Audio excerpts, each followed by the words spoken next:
Thoughts on how to deal with toxic/negative people? Oh, those people. Yeah. So, first of all, it's important to recognize that those people exist everywhere, and everybody's got to deal with me. If you run into one of these people, don't get all surprised as if they're a lone ranger out there being negative. No, there's negative rangers all over the place.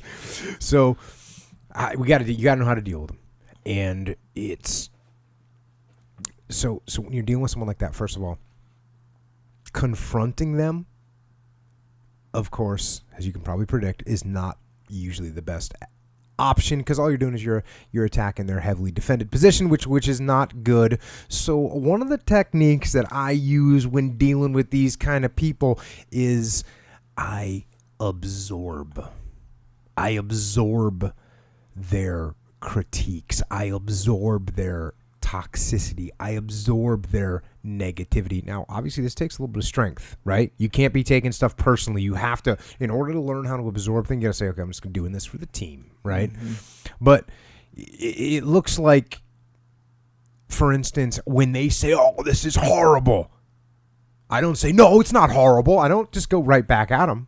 I say, yeah, you know what? We definitely got some room for improvement, right? So I kind of just deflected it. I kind of just absorb it, right? Absorb it a little bit. Because what they want to do is they're lashing out, right? They're throwing the negativity. They like those explosions. They like to see it hit something and blow up. That's what they're doing. That's how they roll. So you're going to absorb. You're going to catch it and pull it in, right? So when they're like, oh, we can never do this, I don't say, we can absolutely do this. No, because you're going to create the explosion that they're looking for. Instead, I'm saying, you know what? We might not be able to do it, but I'm going to give it a good solid try. I'm going to try and make it happen, right? So we're just deflected it a little bit, and they're going to throw you some other negative thing. And, you know, if they say, oh, this is stupid, I don't say, no, this is the most brilliant thing I've ever seen. I don't do that. Don't go head to head. I'm going to say, you know what? There's definitely some room for improvement the next time around. You're right, 100%. Ooh, yeah, you just got deflected. And those reactions, they disarm these ultra negative people. And it kind of takes their fight from them. And it also makes them look like emotional extremists. So with the group, right, when somebody calls that out in the group, and they're coming across all extreme, and you just absorb it and negate it a little bit, it negates their view, or I shouldn't say negate, because negate means like totally cross out. When you just absorb it and deflect it a little bit, the rest of the team goes, oh, yeah, you know, oh, Echo, he's just super emotional. He's a negative. They see him for what he is, which is helpful for you, right? And then once I'm done absorbing their attacks and taking some of those shots, no big deal, then I'm going to start to override them somewhat with some positivity, which is going to be directed at them, right? So they were all negative, but I'm going to say, hey, what you did there really worked well. Or, you know, hey, good job on that. I don't know. I never could have figured that out like you did, right? Mm-hmm. So I'm going to start getting in their head a little bit and start filling their head with some positive stuff. That's right. That's what I'm going to do. Man, you figured that out better than anybody. Nicely done. And I'm bringing them from the dark side over to the light. That's what I'm doing. I'm bringing them over. Yep. And actually, I used to have the funniest, one of my favorite guys in the SEAL teams.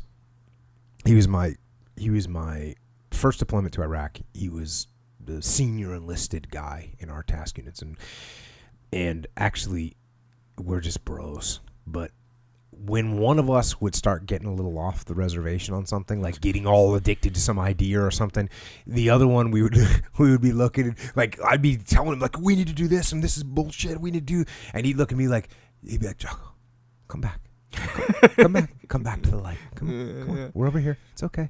We're all going to be okay.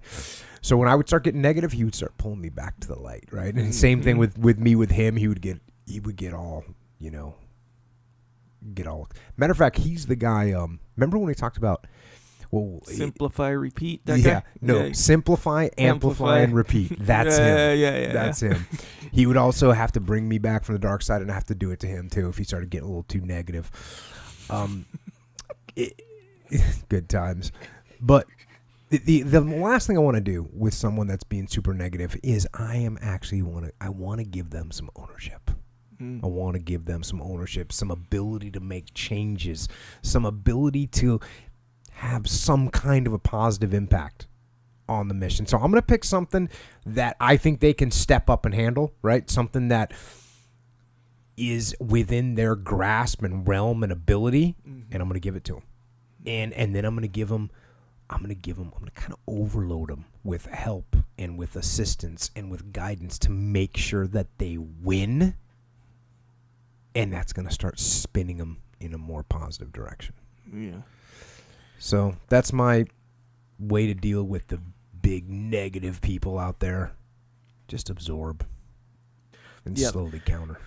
I like that how you'd be like, hey, I like how you figured that out. And I said this before, but a good one is to say, hey, that's what I like about you. You're real, whatever, XYZ, you know? Isn't that feeling like, because people said that to me, that's what I like about you. You're real, whatever, you know? And it makes you want to, like, continue to be that, you know? And you're like, hey, he thinks I'm, a problem solver. So I'm gonna be aware and continue to solve problems, you know? You put the self-fulfilling prophecy in their own head. Yeah. The positive things that you want them to do. Yeah, exactly.